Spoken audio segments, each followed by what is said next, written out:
Corporal punishment was very interesting to me because I never had this in my school district or had any friends that I knew of that it had this in their school district. So it was very interesting for me to research and find out about. Corporal punishment is basically slapping, spanking, just disciplining the child physically in your classroom. Most students are removed from the classroom, taken to another office, and paddled or spanked, whatever punishment their district allows. And to be excused from this punishment, you have to send a note every year excusing from the punishment, and that means if you're not going to get corporal punishment, then you're going to be suspended from school for about up to a week. So it's interesting to think that either you're going to get paddled or you're going to be suspended for a week. Which one do you want? And I feel like it's interesting that that's kind of still going on in our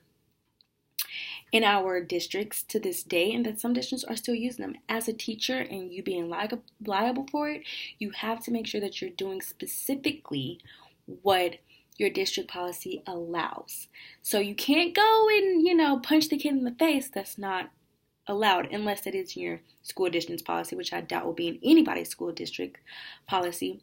But you have to be sure that you're following the protocol that the policy has based on corporal punishment. Because if not, you will find yourself in a courtroom.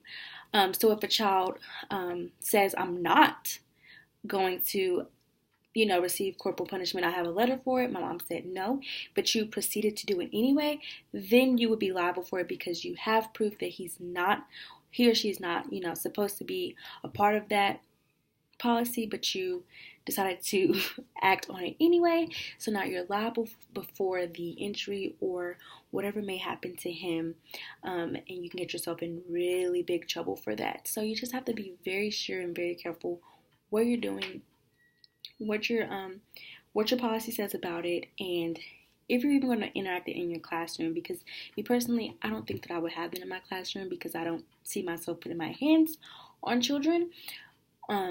But you just have to look at your district policies, read your handbook, see if it's in there, because some districts actually do have corporal punishment as an option, and parents have to be aware of it so that they know if they're going to allow their kids to partake in it or not.